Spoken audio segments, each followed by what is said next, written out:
नमस्ते, जय श्री राम। क्या आप जानते हैं संसार का सबसे खतरनाक कानून कौन है और कहाँ किस देश में है?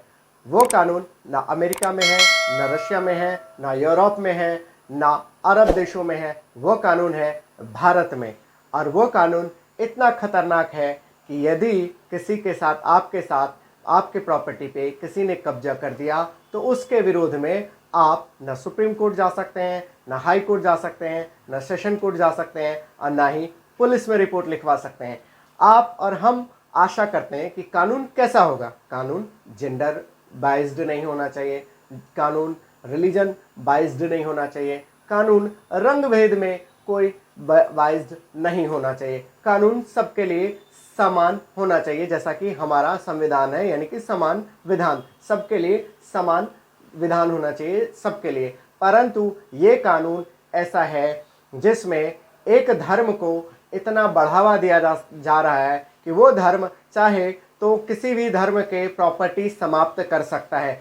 और वो कानून भारत में एग्जिस्ट करता है और उस कानून को संभवतः आप और हमने कभी नाम भी नहीं सुना होगा और ना जानते होंगे, जबकि इसके ऊपर देश में कितनी बड़ी बड़ी घटनाएं हो चुकी हैं। आइए जानते हैं उस कानून को।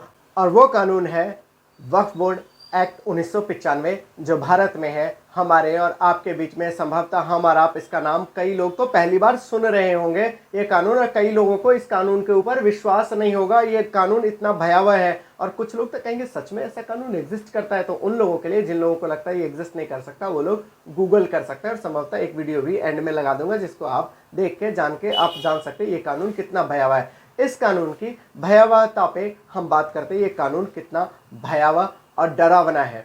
मैं आपसे एक बात पूछता हूँ, आपका पड़ोसी आपके घर पे आता है और कहता है ये प्रॉपर्टी जो तुम्हारी है वो 1 महीने बाद खाली कर देना, अब मेरी है क्योंकि तुम्हारे बाप दादाओं ने इसे मेरे बाप दादाओं को गिफ्ट कर दिया था। इसके बाद आपका स्टेप क्या होगा? आप जाएंगे थाने में रिपोर्ट लिखाएंगे, आप जाएंगे सेशन कोर्ट में जाएंगे, आप जाएंगे हाई कोर्ट में जाएंगे, वहां से भी नहीं होगा तो आप सुप्रीम कोर्ट जाने का प्रयास करेंगे। परंतु क्या आप जानते हैं, यदि यही वक्फ बोर्ड आपकी प्रॉपर्टी पे आके हाथ रख दे, उंगली रख दे और कहे कि ये प्रॉपर्टी हमारी है, तो आप उस वक्फ बोर्ड के अगेंस्ट में ना आप कोर्ट में जा सकते हैं, ना थाने में जा सकते हैं, ना सुप्रीम कोर्ट में, ना हाई कोर्ट में, कहीं भी नहीं जा सकते और उसकी सुनवाई कोई नहीं करेगा। तो आप समझते होंगे कि फिर ऐसा इसकी सुनवाई करेगा कौन?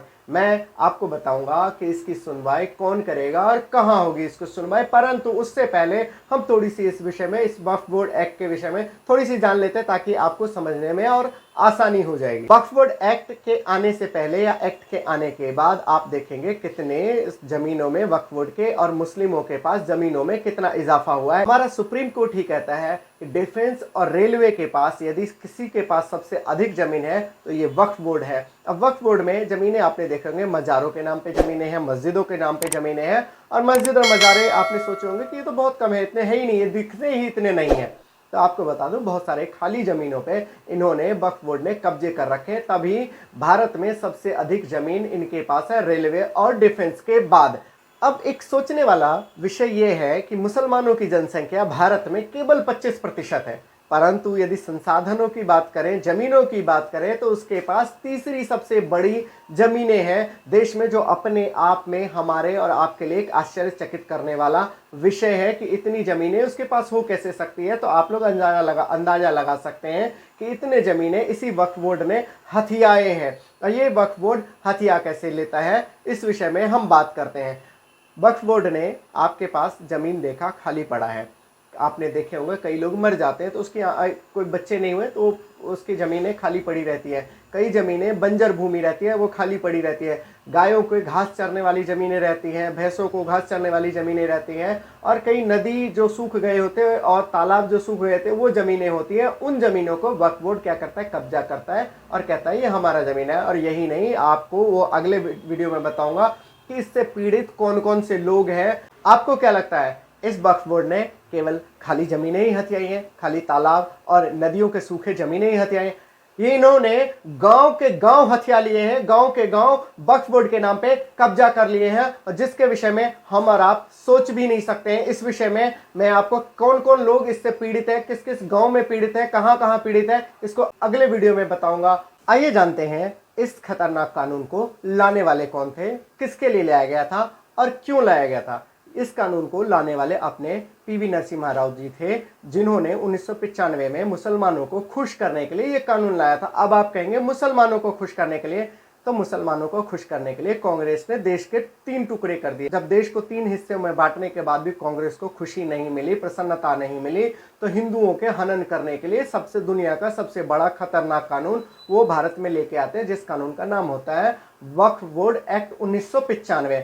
वक्फ बोर्ड एक बार आपके घर पे नोटिस चिपका के चला गया तो उस वक्फ बोर्ड के खिलाफ ना आप पुलिस में जा सकते हैं, ना कानून के पास जा सकते हैं, और न्यायालय के पास नहीं जा सकते, ना ही आप सरकार के पास जा सकते हैं। आपको अंततोगत्वा जूता घिसना उसी कोर्ट के ट्रिब्यूनल में पड़ेगा, जो कोर्ट एक छोटा सा उदाहरण के साथ समझते हैं। सपोज करें आप नोएडा में रहते हैं, नोएडा से आपके पास नोटिस आया और ट्रिब्यूनल बैठता है लखनऊ में, तो आपको नोएडा से जूते घिस के लखनऊ ही जाना पड़ेगा। और हाँ, संभवतः आपके साथ हर बार ऐसा हो सकता है कि जिस तारीख पे आपको बुलाया गया उस तारीख में उस दिन वो जूरी मेंबर बैठे ही ना, और वो जब जूरी मेंबर बैठेगा ही नहीं तब आपके केस की सुनवाई नहीं होगी, और जब आपके केस की सुनवाई नहीं होगी तो वापस आप घर आएंगे, और आप कई बार जाना आना जब ऐसे आपके साथ होता रहेगा तो आप परेशान हो जाएंगे। और जब आप पूरी तरीके से परेशान हो जाएंगे तब आपके पास केवल 2 ऑप्शन बचते हैं।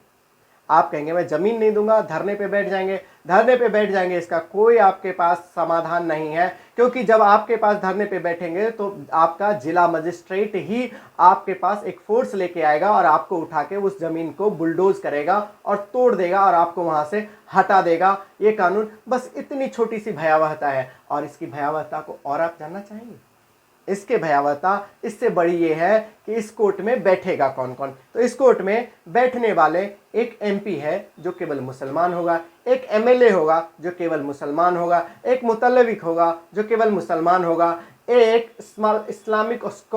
इस्लामिक स्कॉलर होगा जो मुसलमान होगा। सब के सब मुसलमान होंगे, और वो मुसलमानों ने वो वक्फ बोर्ड बनाया ही मुसलमानों के लिए है। तो आप हिंदुओं को या आप ईसाइयों को, आप सिखों को वहां सुनेगा कौन? बस इतनी सी भयावहता है इस केस की। और जब हम जानते हैं इस जूरी मेंबर जो मैंने आपको बताया, एमपी, एमएलए या इस्लामिक स्कॉलर जो होंगे, इस वक्फ बोर्ड को सैलरी कौन देता है और पैसा कौन देता? तो इस वक्फ बोर्ड को सैलरी सरकार देती है, हमारे और आपके टैक्स से। और आप भूले नहीं, ये टैक्स के अतिरिक्त भी हमसे और भी पैसे लिए जाते हैं। हमसे ही हमारे मारने के लिए इस सरकार ने इस वक्फ बोर्ड का गठन किया है। इसके लिए आपको पता होगा हमारे 4 लाख मंदिरों से सरकार पैसे लेती है, टैक्स लेती है। और कभी आपने सुना है किसी मस्जिद या चर्च से सरकार 1 रुपये भी लेती है? तो 4 लाख मंदिरों से सरकार जो लेती है वो 1 लाख करोड़ रुपए सरकार मंदिरों से लेती है, और उन्हीं पैसों से इन 7 जूरी मेंबर को सैलरी दी जाती है। और सैलरी ही नहीं दी जाती, इनको गाड़ियां भी दी जाती हैं हमारे प्रॉपर्टी जब्त करने के लिए, और उनको एक नौकर भी इसके लिए दिया जाता है। तो बस इतना ही खतरनाक है ये कानून। इसके बाद आपको डर और भय और लगेगा और बढ़ जाएगा, क्योंकि आपको ये जानकर बहुत पीड़ा होगी, बहुत डर लगेगा। जब इतने बड़े बड़े लोगों के साथ हो सकती है ये घटना, तो आपके साथ तो मामूली बात है, आपके साथ कभी भी ये घटना हो सकती है। ये देश के सबसे बड़े बिजनेसमैन के साथ हुआ है, देश के कई ब्यूरोक्रेट्स के साथ हुआ है, और तो और गाँव इस वक्फ बोर्ड ने लील लिए हैं, हड़प लिए हैं, मंदिरों को हड़प लिए हैं। परंतु इसको जानने के लिए आपको अगले वीडियो तक का इंतजार करना पड़ेगा। और आपसे एक निवेदन भी, यदि आपको लगता है कि ये जानकारी देश के हर नागरिक तक, हर हिंदू, हर ईसाई, हर सिख, हर बौद्ध के पास जाना चाहिए, तो इस वीडियो को आगे फॉरवर्ड करने से रुके नहीं, ताकि ये सबके पास जानकारी जा सके। नमस्ते, जय श्री राम।